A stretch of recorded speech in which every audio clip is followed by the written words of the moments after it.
નમસ્કાર મિત્રો, YouTube channel case Patel એજ્યુકેશનમાં સ્વાગત છે. પ્રકરણ 20 જંગલો કોના. પ્રશ્ન 1. નીચેના દરેક પ્રશ્નના ઉત્તર માટે આપેલા વિકલ્પમાંથી સાચો વિકલ્પ શોધીને તેનો ક્રમ અક્ષર પ્રશ્નની સામે આપેલ ચોરસમાં લખો. પહેલો વિકલ્પ છે સૂર્યમણિ સાથે બાળકો જંગલમાં જઈને શું કરે છે? જવાબ આવશે ડી. 2 નંબર વાંચના શીખવા માટે જંગલો પુસ્તકો જેટલા જ મહત્વના છે. આ વાક્ય કોણ બોલે છે? જવાબ આવશે બી. 3 નંબર સૂર્યમણિએ વાસવી દીદી અને બીજાઓની મદદથી કેન્દ્ર ખોલ્યું. આ કેન્દ્રનું નામ શું હતું? જવાબ આવશે એ. 4 નંબર સૂર્યમણિને ભણવાનું મહત્વ કોણે સમજાવ્યું? જવાબ આવશે સી. 5 નંબર તોરંગનો કુદુક ભાષામાં શું અર્થ થાય? જવાબ આવશે સી. 6 નંબર અન્યાય થયેલા લોકો માટે સૂર્યમણિ શું કરતી હતી? જવાબ આવશે બી. 7 નંબર ઝુમ્પ ઋષિની પદ્ધતિ નીચેની પૈકી કયા રાજ્યમાં પ્રચલિત છે? જવાબ આવશે એ. 8 નંબર નીચેનામાંથી કયા રાજ્યની સીમા દરિયા કિનારે આવેલી છે? જવાબ આવશે ડી. પ્રશ્ન 2. યોગ્ય શબ્દ વડે નીચેના દરેક વિધાનમાં ખાલી જગ્યા પૂરો. પહેલી છે ખાલીયા. સૂર્યમણિ સાથે બાળકો જંગલમાં જઈને ખાલીયા ભાષામાં ગીતો ગાય છે. જવાબ આવશે કુદુક. 2.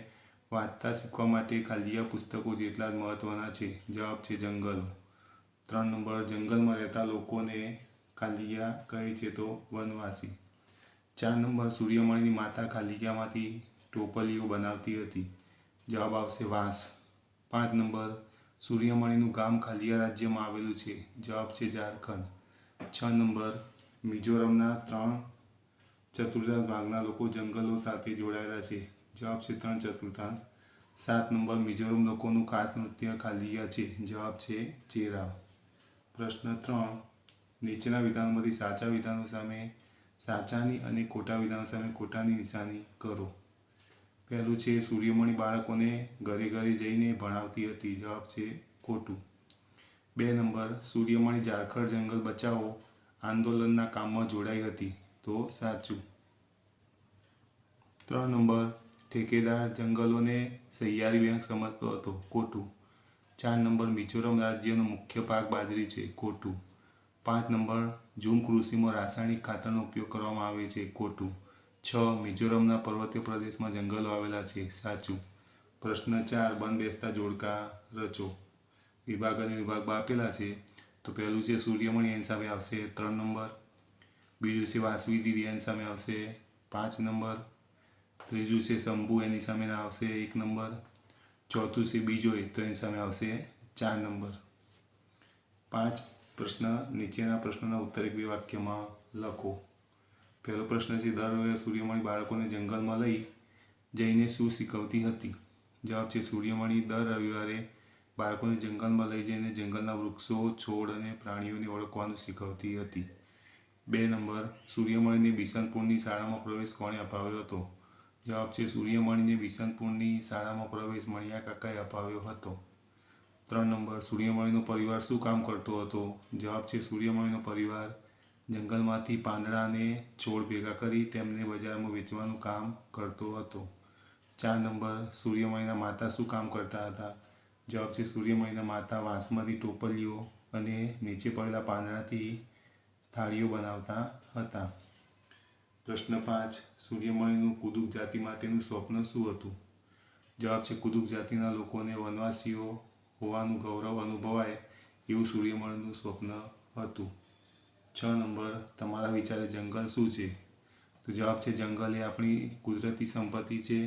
જંગલ જુદા જુદા વૃક્ષો, છોડવાઓ, જંગલના પ્રાણીઓથી હર્યોભર્યો ઘણો મોટો વિસ્તાર છે. જંગલ પ્રાણીઓ, પક્ષીઓ, જીવજંતુઓ અને વનવાસીઓનું કુદરતી રહેઠાણ છે. 7 નંબર વૃક્ષો સિવાય જંગલમાં શું હોય છે? જવાબ છે જંગલમાં વૃક્ષો સિવાય છોડવાઓ, જુદા જુદા પ્રાણીઓ, પક્ષીઓ, જીવજંતુઓ અને વનવાસીઓ હોય છે. 8 નંબર તમારા મતે જંગલો કોના છે? જવાબ છે જંગલો એ કુદરતી સંપત્તિ છે. જંગલો પર બધા વનવાસીઓનો અધિકાર હોવો જોઈએ. જંગલો તેમના બધાની સહિયારી મિલકત છે. 9 નંબર એક ટીન જમીન એટલે શું? તો જેના પર એક ટીન બીજ ઉગાડી શકાય તેને એક ટીન જમીન કહેવાય. 10 નંબર મિઝોરમની આજુબાજુ કયા રાજ્યો છે? જવાબ છે મિઝોરમની આજુબાજુ ત્રિપુરા, મેઘાલય અને મણિપુર રાજ્યો છે. 11 નંબર, જંગલના હક્કોનો કાયદો 2007 લખો. તો જવાબ છે જે લોકો જંગલોમાં ઓછામાં ઓછા 25 વર્ષથી રહેતા હોય તેઓનો જંગલની જમીન પર અને ત્યાં જે ઉગે તેના પર હક છે. પ્રશ્ન 6, નીચેના પ્રશ્નોના ઉત્તર લખો. પહેલો પ્રશ્ન છે, બાળકો સૂર્યમણિ સાથે જંગલમાં જઈને શું કરતા હતા? જવાબ છે બાળકો સૂર્યમણિ સાથે જંગલમાં જઈને કૂદતા હતા, દોડતા હતા, વૃક્ષો પર ચડતા હતા, તેમની કુદુક ભાષામાં ગીતો ગાતા હતા અને નીચે પડેલા ફૂલો અને પાંદડાના હાર બનાવવા ભેગા કરતા હતા. તેઓ જંગલી ફળોની મજા માણતા અને જેમના અવાજની નકલ કરી શકે તેવા પક્ષીઓ શોધતા હતા. 2 નંબર, ઠેકેદાર સૂર્યમણિના ગામના લોકોને કેમ જંગલમાં જવા દેતો ન હતો? તો જવાબ છે ઠેકેદારને જંગલના વૃક્ષો કાપવાનો ઠેકો મળ્યો હતો.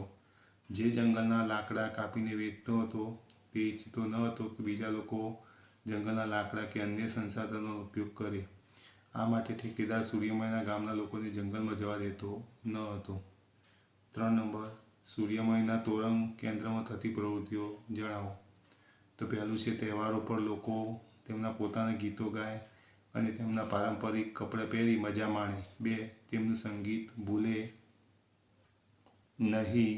3, બાળકો છોડવાઓમાંથી ઔષધિઓ અને વાંસમાંથી વસ્તુઓ બનાવવાની કળા શીખે. 4, બાળકો શાળાની ભાષા શીખવાની સાથે સાથે તેમની પોતાની ભાષા સાથે જોડાયેલા રહે. 4 નંબર, સૂર્યમણિ કહે છે જો જંગલો ન હોય તો અમે પણ રહી શકીશું નહીં, આવું કેમ? તો જવાબ છે સૂર્યમણિ વનવાસી છે, તેને જંગલો પ્રિય છે. સૂર્યમણિ અને તેના વનવાસીઓની આજીવિકા ખોરાક, રહેઠાણ, બળતણ અને ઔષધિઓ જંગલો પૂરા પાડે છે. વનવાસીઓ માટે જંગલો બધું જ છે. તેઓ એક દિવસ માટે પણ જંગલથી અલગ રહી શકતા નથી. તેઓની જિંદગી જંગલો પર જ નિર્ભર છે. આથી સૂર્યમણિ કહે છે જો જંગલો ન હોય તો અમે પણ રહી શકીશું નહીં. 5 નંબર, મણિયા કાકાએ ભણવાની બાબતમાં સૂર્યમણિને શું કહ્યું? તો જવાબ છે મણિયા કાકાએ ભણવાની બાબતમાં સૂર્યમણિને કહ્યું કે જો તું ભણીશ નહીં તો શું કરીશ? ભૂખી રહીશ. મારું માન તારા માટે ભણવું અને કાયદાઓ વિશે સમજવું મહત્વનું છે. તું ભણીશ તો આપણા જંગલો બચાવવામાં મદદ કરીશ. 6 નંબર, જંગલો બચાવવા શું કરી શકાય? 6 ઉપાયો લખવા. પહેલું છે જંગલોનું જતન કરવું, વૃક્ષછેદન પર કડક નિયંત્રણો મૂકવા અને ગેરકાયદેસર વૃક્ષો કાપતી વ્યક્તિઓને સજા કરવી જોઈએ. 2, જંગલોની જાળવણી અને સંરક્ષણમાં સ્થાનિક લોકો અને ગ્રામવાસીઓની સક્રિય ભાગીદારી કરવી. 3, પડતર જમીનમાં અને પ્રાપ્ત બધી જગ્યાઓ પર ઝડપથી ઉછેર પામતા છોડ રોપી જંગલોનો વિકાસ કરવો જોઈએ. 4, જંગલ ખાતાના કાર્યક્ષેત્રને વિશેષ સ્થાન આપવું જોઈએ. 5, સામાજિક વનીકરણમાં લોકભાગીદારી વધારવી જોઈએ. 6, વૃક્ષારોપણ અને વન મહોત્સવ જેવા કાર્યક્રમોને પ્રોત્સાહન આપવું જોઈએ. 7 નંબર, મિઝોરમના લોકોના ચહેરા નૃત્ય વિશે જાણકારી આપો.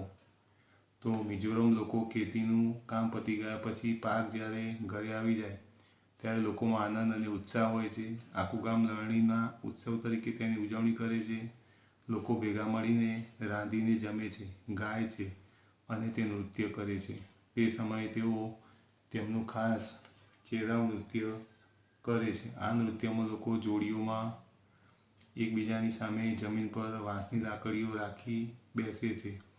નગારું વાગે ત્યારે વાંસની લાકડીઓ જમીન પર પછાડવામાં આવે છે.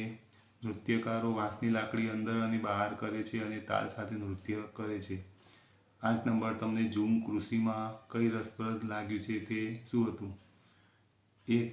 એક પાક લીધા પછી જમીન થોડા વર્ષો માટે પાક લીધા વગર રાખવામાં આવે છે. ત્યાં કશું ઉગાડવામાં આવતું નથી. 3, 2, ખેતરમાં ઉગેલા અને અનિચ્છનીય છોડને કાઢવામાં આવતા નથી, તેમને કાપી બાળી દેવામાં આવે છે. 3, બાળી નાખવામાં આવેલા છોડની રાખનો ખાતર તરીકે ઉપયોગ કરવામાં આવે છે. તેની રાખ જમીનને ફળદ્રુપ બનાવે છે. 4, જમીન ખેતી માટે તૈયાર હોય તેને ખેડવાને બદલે થોડી ખોદવામાં આવે છે. પ્રશ્ન 7, નીચેના પ્રશ્નોના માગ્યા મુજબ ઉત્તર લખો. પહેલો પ્રશ્ન છે વનવાસીઓ કેવી રીતે રહે છે તેના વિશે ટૂંકમાં લખો. જવાબ છે વનવાસીઓ ખૂબ સાદાઈથી રહે છે, તે ખાસ જાતના કપડાં પહેરે છે, તે લોકો તહેવારના સમયે પાંદડા અને ફૂલોની માળાઓ ધારણ કરે છે અને આનંદ મેળવે છે. તે પોતાની આજીવિકા અને ખોરાક માટે જંગલ પર નિર્ભર રહે છે. તે જંગલમાંથી લાકડા, પાંદડા, ગુંદર, મધ, ઔષધિ, ફળો વગેરે ભેગા કરી વેચીને પૈસા મેળવી તેમનું ગુજરાન ચલાવે છે. તે લોકો પાંદડા, લાકડા, વાંસ વગેરેમાંથી ઘણી બધી ઉપયોગી વસ્તુઓ બનાવે છે. 2 નંબર, સૂર્યમણીની સિદ્ધિઓ જણાવો. તો 1 નંબર, સૂર્યમણી સામાન્ય વનવાસી હોવા છતાં ઉચ્ચ શિક્ષણ મેળવી BA પાસ કરનારી ગામમાં તે પહેલી છોકરી હતી. 2 નંબર, તે ભણીને ઝારખંડ જંગલ બચાવો આંદોલનમાં જોડાઈ.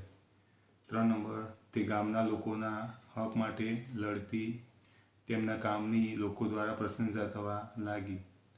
4 નંબર, તેણે વાસવી દીદી અને બીજાઓની મદદથી તોરણ કેન્દ્ર ખોલ્યું. તેમાં કુદુક જાતિ અને અન્ય આદિવાસી જાતિઓના પરંપરાગત રીત રિવાજો, પહેરવેશ, ગીત સંગીત, ભાષા અને કળાને જીવંત રાખવાની પ્રવૃત્તિઓ થતી.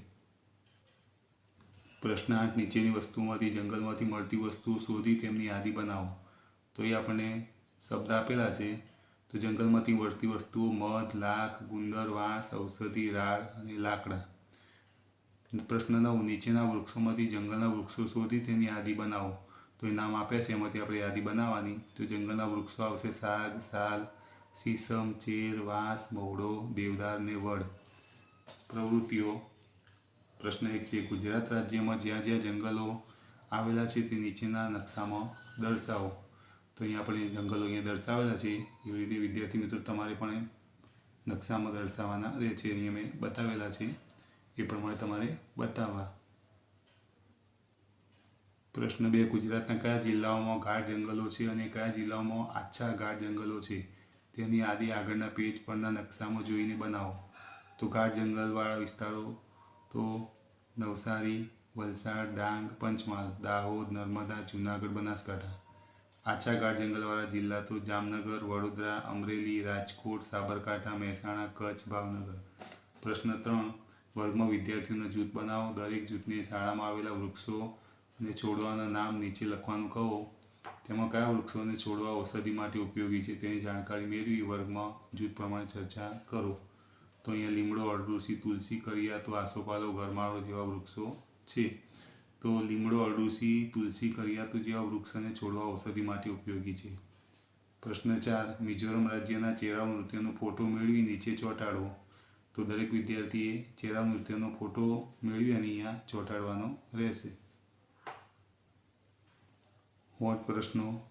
નીચેના દરેક પ્રશ્ન ઉત્તર માટે આપેલ વિકલ્પમાંથી સાચો વિકલ્પ શોધી તેનો ક્રમ અક્ષર પ્રશ્નની સામે આપેલ ચોરસમાં લખો.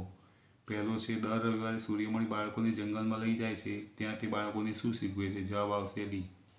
2 નંબર, વનવાસીઓ માટે નીચેની કઈ બાબત સાચી નથી? જવાબ આવશે D.